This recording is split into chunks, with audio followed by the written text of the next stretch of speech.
Hello friends, तो आज हम लोग बात करेंगे डेटा साइंस के ऊपर। काफ़ी सारी चीज़ें हैं, जैसे डेटा साइंस के ऊपर बात करेंगे, आर्टिफिशियल इंटेलिजेंस के ऊपर बात करेंगे, मशीन लर्निंग के ऊपर बात करेंगे। ऐसे काफ़ी सारे वेरियस टॉपिक्स के ऊपर आज हम लोग इस वीडियो में बात करेंगे। डिटेल से सारी चीज़ों को समझने की कोशिश करेंगे। तो सबसे पहले हम लोग यहाँ बात करते हैं डेटा साइंस की कि क्या डेटा साइंस है, क्या रोल है, किस तरह से हम चीज़ें और एनहांस कर सकते हैं, सीख सकते हैं, जान सकते हैं। इन सारी चीज़ों के ऊपर बात करेंगे। तो सबसे पहले हम लोग बात करते हैं डेटा साइंस की, बिग डेटा इंजीनियरिंग की यहाँ पे बात कर रहे हैं।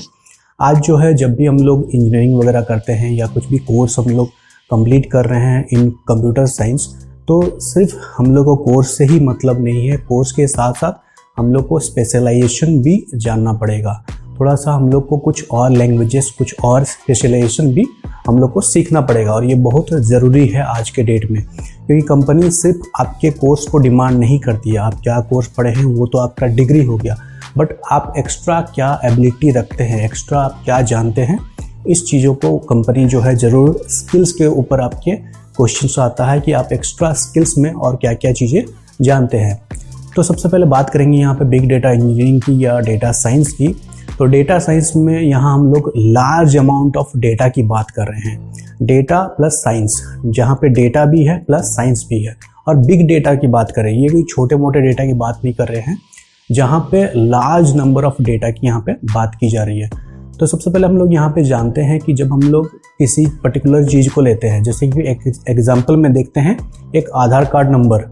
अब ये आधार कार्ड जो है, ये पर्टिकुलरली एक एरिया की बात नहीं कर रहे हैं, पूरा होल इंडिया की बात कर रहे हैं। तो यहाँ पे होल इंडिया की यहाँ बात हो रही है, तो कितने सारे जो है लार्ज अमाउंट में आधार कार्ड हैं। तो जब भी ऐसे बड़े अमाउंट में कोई नंबर्स आता है, जैसे मोबाइल नंबर की बात करें या आधार नंबर की बात करें, तो ये बहुत बड़ा एक अमाउंट हो जाता है। छोटे मोटे तो डेटा नहीं है, बहुत डेटा है। तो हैवी डेटा के लिए हैवी सर्वर्स चाहिए, जहाँ पे उसको स्टोर करें, क्योंकि स्टोर करना डेटा को, ये सबसे इम्पोर्टेंट होता है। सबसे पहला चीज़ होता है स्टोरेज। जब भी हम लोग डेटा को कलेक्ट करते हैं तो डेटा को स्टोर करना चाहिए, क्योंकि डेटा अगर स्टोर नहीं होगा particularly, then data will be loss. तो डेटा जो है, हम लोग का मेहनत जो है वो पानी हो जाएगा और डेटा जो है लॉस हो जाएगा। नेक्स्ट यहाँ एक और इम्पोर्टेंट है, वो है डेटा रिट्रीव। डेटा जो है इजीली रिट्रीव हो सके, डेटा जैसे ही स्टोर हो सके, तो डेटा जो है इजीली रिट्रीव हो सके। जैसे ही हम लोग कोई चीज़ डिमांड करें तो वो इजीली फाइंड हो, क्योंकि डेटा तो कोई एक एरिया का नहीं है, पूरा होल इंडिया का है। तो बहुत अमाउंट में, मीन्स करोड़ों में जो है नंबर्स मौजूद हैं, और उनमें से स्पेसिफिकली किसी पर्टिकुलर एक पर्सन का ढूंढना number in terms of number या लेटर्स, तो ये बहुत ही मुश्किल टास्क हो जाता है। तो डेटा जो है इजीली रिट्रीव हो सके, ये एक फंक्शन होना चाहिए। तो यहाँ पे डेटा रिट्रीव हो सके, इजीली स्टोर हो सके, ताकि डेटा जो है लॉस नहीं हो। दूसरा है डेटा रिट्रीव हो सके। अब यहाँ पे फिल्टराइजेशन का भी मेथड होता है कि हम लोग को एरिया वाइज फिल्टर कर सके, स्टेट वाइज फिल्टर कर सके, उसका भी मेथड हम लोग डाल सकते हैं। बट जो इम्पोर्टेंट थिंग है वो है डेटा को स्टोर करना और डेटा जो है इजीली रिट्रीव करना है। ये दो इम्पोर्टेंट चीज़ें हैं डेटा साइंस में। अब सबसे पहले चीज़ होगी कि डेटा को हम लोग को स्टोर करना है as well as easily retrieve हो सके।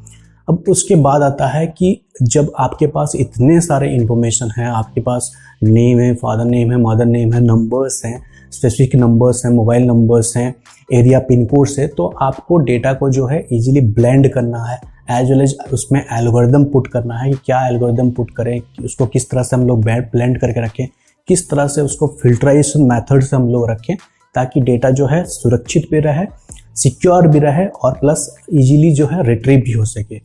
प्लस डेटा को जो है एक मीनिंगफुल स्ट्रक्चर्ड इन्फॉर्मेशन में आपको रखना है। जब भी डेटा मिलता है तो बहुत सारे हैफेजेटली डेटा मिलता है, और ऐसे डेटा मिलता है कि आप उसको ऑर्गेनाइज करके आपको उसको रखना है, और इस तरह ऑर्गेनाइज करके रखना है कि चीज़ें जो है आसान लगे और इजीली कहीं से भी, किसी भी प्लेस से उसको हम लोग इजीली रिट्रीव कर पाएँ और डेटा लॉस नहीं हो।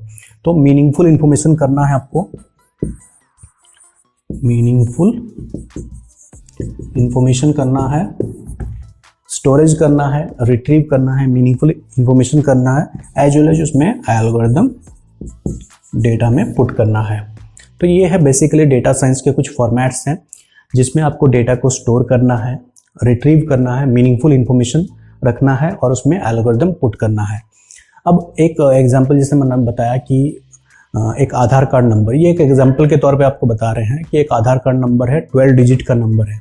अब जब ज़्यादा डेटा हो जाते हैं तो किस तरह से डेटा को फिल्टर किया जाता है या सेपरेट किया जाता है।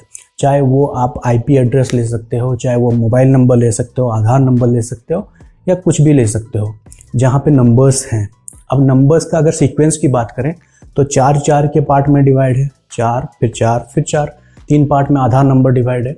अब ऐसे में कोई भी जब बड़ा नंबर आ जाता है तो पहला पार्ट किसी कंट्री को दिया जाता है, कंट्री का कोड होता है, किसी एरिया का कोड होता है, किसी जोन का कोड होता है।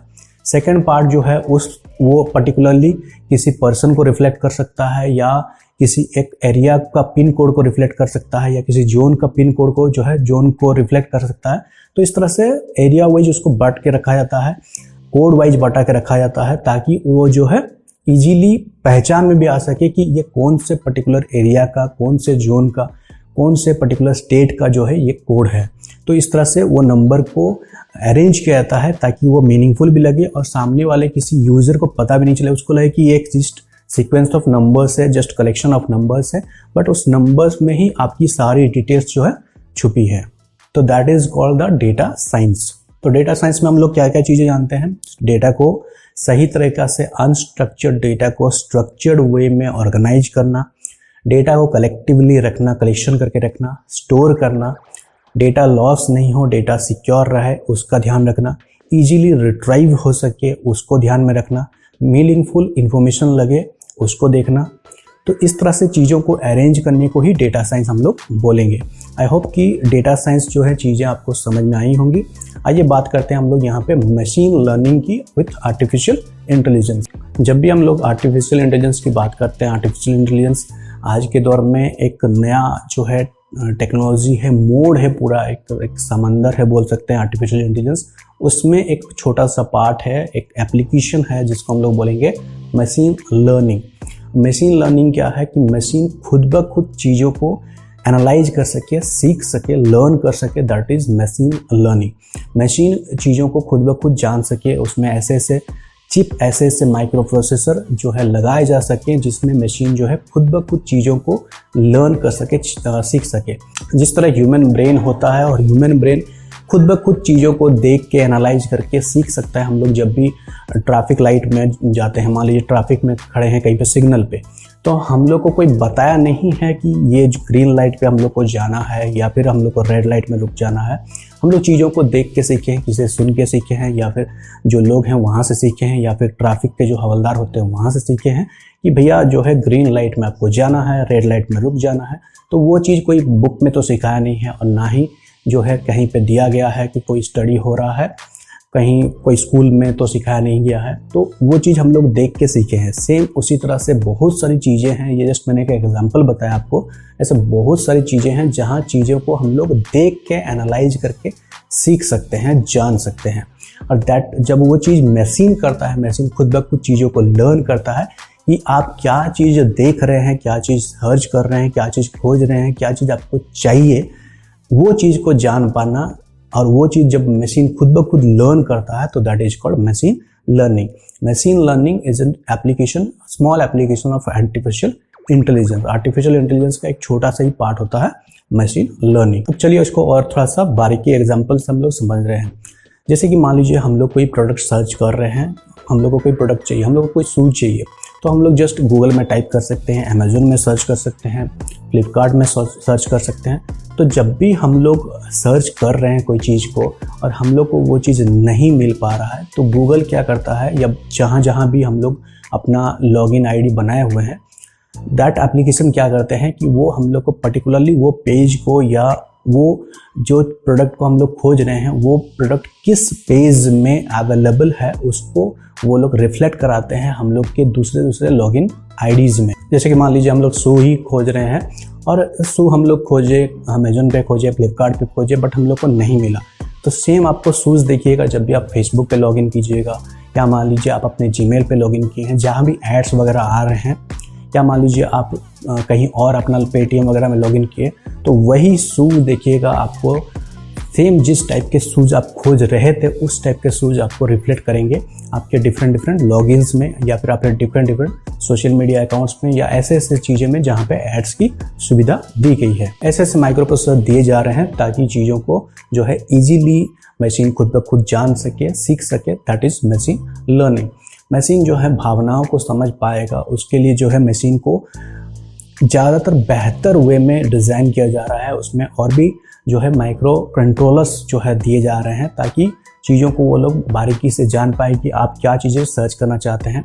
पहले जो सर्च इंजन आता था गूगल में देखे होंगे, उसमें ज़्यादातर हम लोग फिल्टर्स का मेथड यूज़ नहीं करते थे और कोई भी प्रोडक्ट खोजते थे या कोई भी चीज़ एक वेबसाइट हम लोग सर्च कर रहे हैं तो बहुत सारे इररिलेवेंट वेबसाइट्स भी आते थे।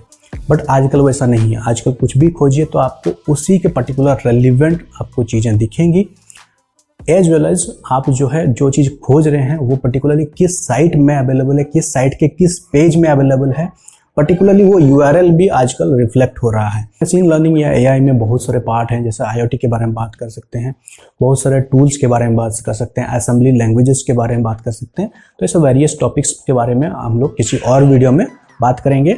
आज के लिए इतना ही। चीज़ों को आप जो है कहीं भी आपको डाउट लगे तो आप उसको कमेंट सेक्शन में ज़रूर पूछिए। आई होप मैं आपको क्लियर कर पाऊँ, और कुछ भी आपको डाउट है तो कमेंट सेक्शन में ज़रूर पूछिए, वो चीज़ें मैं आपको कमेंट सेक्शन में क्लियर कर दूंगा। वीडियो कंप्लीट देखने के लिए थैंक यू, धन्यवाद।